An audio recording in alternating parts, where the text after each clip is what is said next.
नमस्कार, आप देख रहे हैं प्राइम टीवी। मैं हूं आपके साथ अब्दुल करीम। खबरों की शुरुआत करते हैं।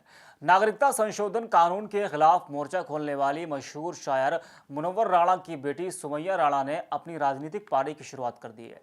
आज सुमैया राणा ने समाजवादी पार्टी ज्वाइन कर ली है। समाजवादी पार्टी के राष्ट्रीय अध्यक्ष अखिलेश यादव ने लखनऊ स्थित पार्टी मुख्यालय में उनको सदस्यता दिलाई। अखिलेश यादव पार्टी कार्यालय में मशहूर शायर मुनव्वर राणा की बेटी सुमैया राणा और बसपा के गोंडा से सांसद प्रत्याशी मसूद आलम को समाजवादी पार्टी ज्वाइन करवाई। सुमैया राणा नागरिकता संशोधन कानून के खिलाफ लखनऊ के घंटाघर पर मोर्चा खोलने के बाद सुर्खियों में आई थी। इस मौके पर आयोजित पत्रकार वार्ता में अखिलेश ने कहा कि वर्ष 2022 में विधानसभा चुनाव में ऐतिहासिक बदलाव होगा। कि सरकार जब तक नहीं जाएगी तब तक लोकतंत्र नहीं बच सकता है।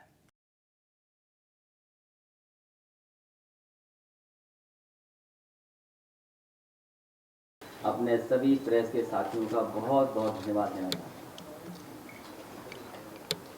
मैं आप सबका स्वागत भी करता हूँ। सबसे पहले समाजवादी पार्टी में शामिल हो रही सुमैया राणा जी और उनके साथ जितने भी और साथी शामिल हो रहे हैं, मैं उन सब का बहुत बहुत धन्यवाद और स्वागत करता हूँ। गोंडा और आसपास के देवीपाटन मंडल के बहुत ही महत्वपूर्ण नेता कार्यकर्ता आज समाजवादी पार्टी में बड़ी संख्या में शामिल हो रहे हैं, सदस्यता ले रहे हैं और आने वाले समय में समाजवादी लड़ाई को और गरीबों तक पहुंचाने के लिए लगातार काम करेंगे। ऐसे सभी लोगों का, जिसमें सबसे प्रमुख मसूद आलम खां, पूर्व लोकसभा प्रत्याशी गोंडा, मैं उनका स्वागत करता हूं। साथ ही साथ एक बहुत महत्वपूर्ण नेता, लगातार गरीबों के बीच में, गांव में, दलित समाज के, अति पिछड़े लोगों के बीच में बड़ी संख्या में उनके साथ भी लोग शामिल हो रहे हैं। पूर्व विधायक रमेश गौतम, जिनका लगातार देवीपाटन मंडल और आसपास के जिलों में बहुत काम रहा है, गरीबों के बीच में लगातार काम करते रहे हैं। साथ ही साथ लालचंद गौतम जी, खुशीराम पासवान जी, क्योंकि अध्यक्ष जी ने तमाम नाम पढ़ दिए हैं, लंबी सूची है और सूची इतनी लंबी है कि पढ़ना संभव नहीं है। इसलिए मैं सभी साथियों का जो आज समाजवादी पार्टी में शामिल हो रहे हैं, मैं उन सब का स्वागत कर करके बधाई देता हूं कि आने वाले समय में सरकार समाजवादियों की हो, उत्तर प्रदेश विकास के रास्ते पर जाए, खुशहाली के रास्ते पर जाए और जिस तरह का न्याय, उत्पीड़न या लगातार सरकार के माध्यम से अपमानित होना पड़ रहा है लोगों को, झूठे मुकदमे लग रहे हैं, कहीं आप अगर आवाज उठाएंगे तो आपकी आवाज को दबा दिया जाएगा। ऐसी सरकार के खिलाफ जो एकजुट हो रहे हैं, मैं उन सब का बहुत बहुत स्वागत कर रहा हूँ। सुमैया जी, आज ने आपने सपा का दामन भी थामा और सदस्यता ग्रहण भी किया। अखिलेश यादव जी खुद मौजूद रहे, आपको सदस्यता भी दिलाई। आप क्या मतलब किस तरीके से प्रेरित हुई? देखिए, समाजवादी पार्टी ही क्यों? बिल्कुल, देखिए, जो लोहिया और मुलायम सिंह यादव हों, जो लोहिया विचारधारा है उसने हमें प्रभावित किया। समाजवादी पार्टी सरकार में महिलाओं का जो सम्मान रहा है उसने प्रभावित किया। पिछले साल जब सीए एनआरसी का आंदोलन होने वाला था, जो सेंट्रल गवर्नमेंट की तरफ से जो मुस्तकिल हो रहा था कि एनआरसी होगी, उस वक्त में राष्ट्रीय अध्यक्ष जी ने जो हमारा साथ दिया, ये सब वजह हैं कि हमने इस पार्टी को ज्वाइन किया। हमें उम्मीद है कि राष्ट्रीय अध्यक्ष जी हम लोगों को ज़्यादा आगे बढ़ने का और अपनी बात रखने का मौका देगा। जिस तरीके से आपने घंटाघर पे एक बहुत बड़ा प्रदर्शन हुआ और पूरे सीए और एनआरसी के खिलाफ किया, तो क्या अगर यूपी सरकार फिर से अगर सीए एनआरसी को लागू कराती है, जिस तरीके से अभी इस मैटर को अभी नहीं उछाला जा रहा है, तो इस पर आपका क्या एक्शन रहेगा? देखिए, सीए एनआरसी के मुद्दे पे हम पहले भी उसके खिलाफ थे, आज भी उसके खिलाफ हैं और कल होगा तो भी उसके खिलाफ रहेंगे। आगे की रणनीति आपकी क्या रहेगी सपा के साथ? ये सवाल जल्दी कर दिया आपने। ये सवाल अभी कुछ वक्त दीजिए, फिर उसके बाद रणनीति तय हो जाती है, फिर ज़रूर बताएंगे आपको। आप जिस तरीके से महिलाओं पर बढ़ रही अत्याचार है, आप इस सरकार में आपको जिम्मेदारी मिली है, खुद भी महिला है, तो आप आगे महिलाओं के लिए क्या मतलब देखती हैं? देखिए, जो भारतीय जनता पार्टी है उसमें महिलाओं का जो हाल है वो सब देख रहे हैं, किसी से छुपा नहीं है। हम पूरी उम्मीद करते हैं 2022 में समाजवादी की सरकार आएगी और महिलाओं के भी अच्छे दिन आएंगे। कैमरामैन बीरेन के साथ प्राइम टीवी लखनऊ। जैसे कि हम यहाँ पे देख रहे हैं पिक्चर में कि यहाँ पे तमाम मुस्लिम औरतें आई हैं। सुमैया राणा जी ने आई यहाँ पे और अपने अखिलेश यादव जी से सदस्यता ग्रहण भी की और यहाँ पे तमाम अपने समर्थकों के साथ सपा कार्यालय पहुँची हैं। और मैं इनसे पूछना चाहता हूँ, मैम आप लोगों ने आई हैं यहाँ पे सुमैया राणा जी के समर्थन में? जी। आप क्या कहना चाह रही हैं? किसके बाद? सुमैया राणा जी मेरे साथ हैं, हम उनके साथ हैं। आप उनके साथ? हम उनके साथ हैं। बेटी अच्छा, ये बेटी आई है जी। आप सुमैया राणा जी के इतने सारे समर्थक हैं और सारे आप लोगों ने सपा कार्यालय आया जी, कैसा लगा आप लोगों को? बहुत अच्छा लगा। और हम लोग आप लोग 2022 में अखिलेश जी के साथ हैं? जी बिल्कुल, और हम लोग उन्हीं को सीएम देखना चाहते हैं 2022 में। और यहाँ पे जैसे कि हम देख पा रहे हैं तमाम औरतों और महिलाओं का कहना है कि हम लोग 2022 में जो है अखिलेश जी की और सपा की सरकार हो, गरीबों की, और यहाँ पे तमाम महिलाएं आई हैं यहाँ पे। उत्तर प्रदेश परिवहन विभाग ने अहम आदेश जारी किया है। इसके तहत वाहनों पर जाति लिखने पर सख्त कार्रवाई की जाएगी। इसके बाद अब आदेश का असर भी दिखने लगा है। कानपुर में जिले का पहला चालान बड़ा चौराहे में काटा गया, जिसके विरोध में अखिल भारतीय अभिभावक संघ के अध्यक्ष राकेश मिश्रा ने अनोखे तरीके से सरकार के इस फैसले का विरोध जाहिर करते हुए बड़ा चौराहे में साइकिल से घूम कर मैं ब्राह्मण हूँ, मेरा चालान करो के नारे के साथ विरोध जाहिर किया। इस दौरान प्रदर्शन कर रहे राकेश मिश्रा ने आने जाने वाले पुलिसकर्मियों को रोक कर उनका चालान करने की जिद पर अड़े हुए थे। तो वहीं कोतवाली पुलिस द्वारा दलील देते हुए कहा कि ये नियम मोटर व्हीकल एक्ट के तहत है, न कि साइकिल सवारों के लिए है। मेरा नाम राकेश मिश्रा है। कल प्रधानमंत्री कार्यालय द्वारा उत्तर प्रदेश सरकार को निर्देश दिए गए हैं कि कोई भी व्यक्ति जाति धर्म लिखी गाड़ियों का प्रयोग नहीं करेगा, और करेगा तो उस पर जुर्माना वसूला जाएगा, उसको सीज किया जाएगा। मेरा कहना है कि भारत का संविधान सभी धर्म के लोगों को धार्मिक आज़ादी प्रदान करता है। यदि सरकार की इच्छा वाकई इस तरीके की व्यवस्था को समाप्त करने की है तो उसको समानता का अधिकार लागू किया जाना चाहिए, और सभी लोगों को धार्मिक और जो प्रतिबंध किया जा रहा है उसको आधार कार्ड से पहचाना जाना चाहिए, तभी यह व्यवस्था संपूर्ण रूप से लागू हो सकती है। आज मैंने जो है मैं अपनी साइकिल के ऊपर मैंने लिखवाया हुआ है कि मैं ब्राह्मण हूँ। मेरे द्वारा अभी एसपी महोदय की गाड़ी रोकी गई, मेरे द्वारा उनसे कहा गया कि आप मेरा चालान करें, परंतु वो अब चालान करने से भाग रहे हैं। मैं जब तक विरोध करता रहूं, जब तक मेरा सरकार या पुलिस प्रशासन मेरे जब तक चालान नहीं कर देती है। सुल्तानपुर में मामूली विवाद में घायल पूर्व प्रधान के भाई की आज इलाज के दौरान मौत हो गई। वहीं मौत की सूचना मिलते ही हरकत में आए पुलिस ने समुचित धारा बढ़ाते हुए आरोपियों की तलाश शुरू कर दी है। मृतक के परिजन इस घटना के पीछे चुनावी रंजिश बता रहे हैं। दरअसल मामला कुड़वार थाना क्षेत्र के मनियारपुर गांव का है, जहां किसी बात को लेकर विवाद हुआ था। विवाद की जानकारी जब गांव पहुंची तो मौजूदा प्रधान पति अपने साथियों के साथ मिलकर पूर्व प्रधान के घर पर हमला बोल दिया। वहीं इस घटना में दोनों पक्षों से करीब आधा दर्जन लोग घायल हो गए, जिसमें सभी को अस्पताल में भर्ती कराया गया था, जहां पूर्व प्रधान के भाई की मौत हो गई। फिलहाल पुलिस ने इस मामले में दोनों पक्षों की तहरीर पर मुकदमा दर्ज कर कार्रवाई में जुट गई है।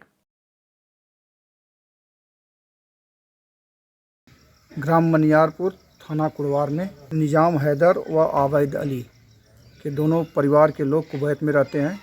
इन दोनों परिवार के जो कुवैत वासी हैं, इनमें शुक्रवार को किसी बात को लेकर के झगड़ा हुआ था। उसी बात को लेकर के दिनांक 28/12/2020 को गांव में ही मनियारपुर गांव में ही दोनों पक्षों में झगड़ा हो गया था, जिसमें दोनों पक्षों को चोटें आई थी। दोनों का मुकदमा पंजीकृत कर दिया गया था।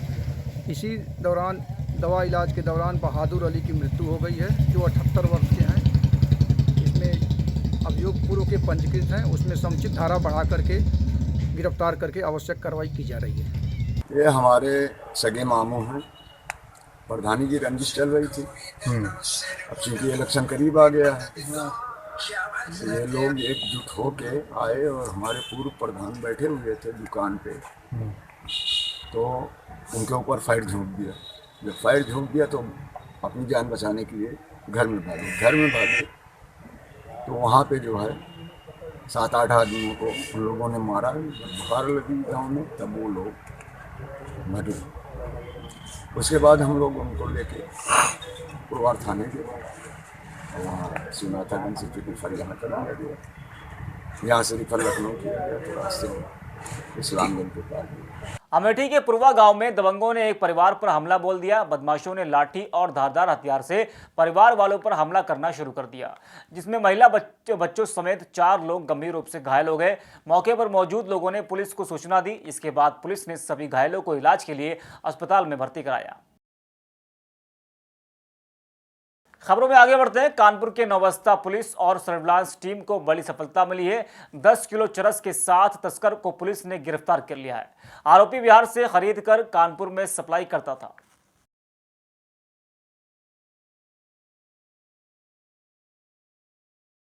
ये थाना नौबस्ता टीम और सर्विलांस टीम के द्वारा एक सराहनीय कार्य किया गया है, जिसमें इन्होंने एक जो चरस का तस्कर है उसको गिरफ्तार किया गया। इस अभियुक्त का नाम आमिर अहमद पुत्र इरशाद अहमद है। ये थाना बेकनगंज एरिया का रहने वाला है।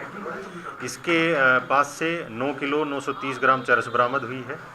जो मेन जो सप्लाई का रूट था, ये बताया गया इसके द्वारा कि नेपाल बॉर्डर से ये खरीद के लेके आ रहा था और उसके बाद कानपुर नगर में विभिन्न क्षेत्रों में इनके सप्लायर्स जो हैं उनको ये बेचता था यहाँ पे। और इनके बारे में हम डिटेल्स पता कर रहे हैं कि जो सप्लाई जहाँ से ये खरीद के लेके आता था उनके बारे में हम पता करेंगे इन्वेस्टिगेशन में, और जो यहाँ पे सप्लाई करता था उनके डिटेल्स निकलवाएंगे और उनके खिलाफ भी हम कार्रवाई करेंगे। खबर औरैया से है, जहां शहर कोतवाली क्षेत्र के गायत्री नगर इलाके में सेना जवान के घर में हुई लाखों की चोरी का एसपी ने खुलासा कर दिया है। एसपी ने खुलासा करते हुए बताया कि बदमाशों ने रेकी करने के बाद जवान के घर पर लाखों की चोरी को अंजाम दिया था। इसके बाद पुलिस ने लूट और चोरी के आरोपी 4 बदमाशों को गिरफ्तार कर लिया है। पुलिस ने पकड़े गए बदमाशों के पास से लाखों की नकदी, जेवर और तमंचा बरामद किया है।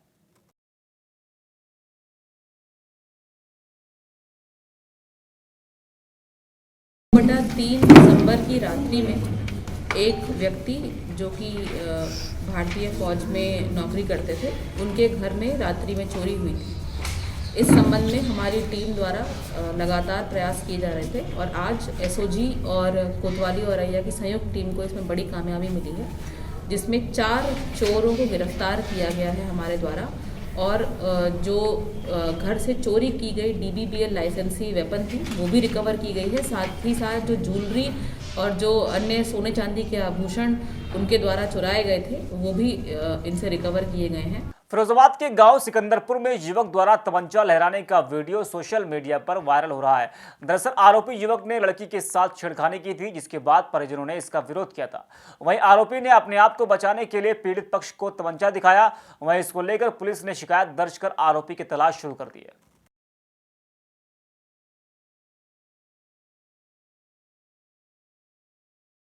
बलिया पुलिस को बड़ी सफलता हाथ लगी है। दरअसल गुम हुए 10 मोबाइल फोन बरामद करने में पुलिस ने सफलता हासिल की है। वहीं बरामद मोबाइल फोन को उनके फोन मालिक को लौटा दिया गया है। इस दौरान मोबाइल फोन पाकर फोन मालिक बेहद खुश नजर आए और पुलिस टीम का धन्यवाद भी किया।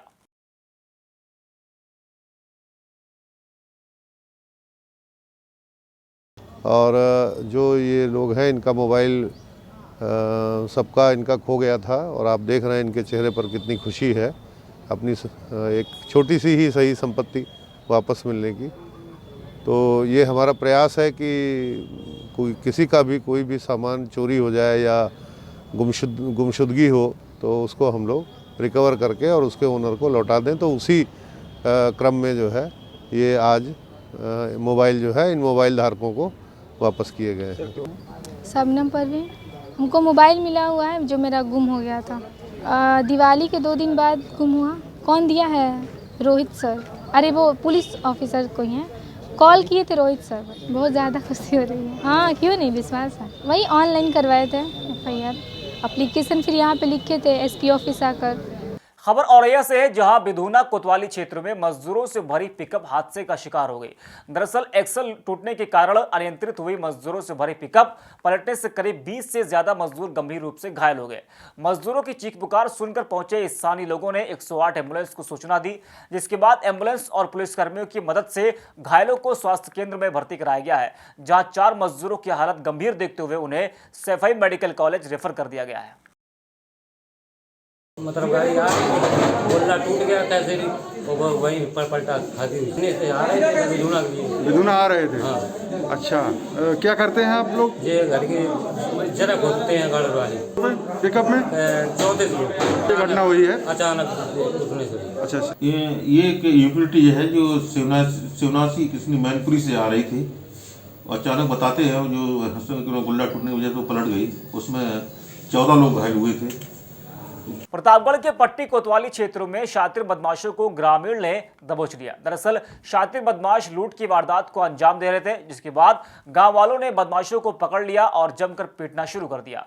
वहीं इसकी जानकारी पुलिस को नहीं दी गई।